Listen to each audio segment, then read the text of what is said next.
KSLU student, you might be already knowing that KSLU has abolished the long continuing 80-20 pattern, wherein you had to appear for exam for 80 marks and for the remaining 20 marks you had to submit assignments and the marks would be carried forward from your internal examination. But recently, KSLU had released the notification whereby they informed that they are going to abolish the 80-20 pattern and exams will be based on 100 marks pattern only.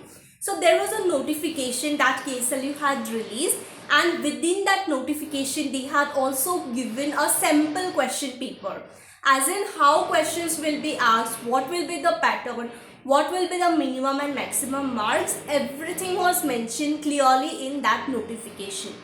I have also made a detailed video relating to that, and you can check that out from the link that is given or attached along with this shorts.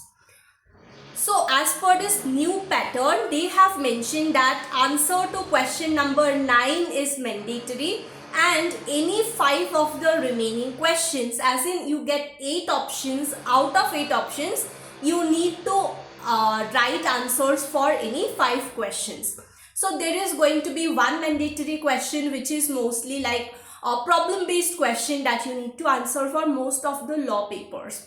So you need to give a lot of importance to problem based questions now, because they are been made mandatory under this question paper pattern.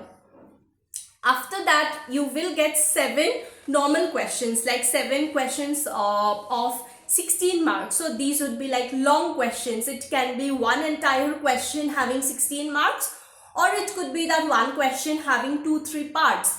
Maybe define state, what are the essential ingredients of state, or maybe what is de jure and recognition of state or something like that. So basically within one question there could be parts also, or it could be one whole question as well that you need to answer. So there will be 7 such questions, plus there will be one short notes. So in short notes also you will get options. So if you opt for short notes, there will be 3 options given.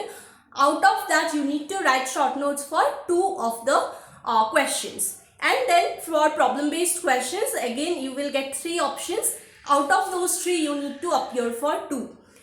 So based on all of these, what we understand is that problem based questions are a must. You must know how to answer them.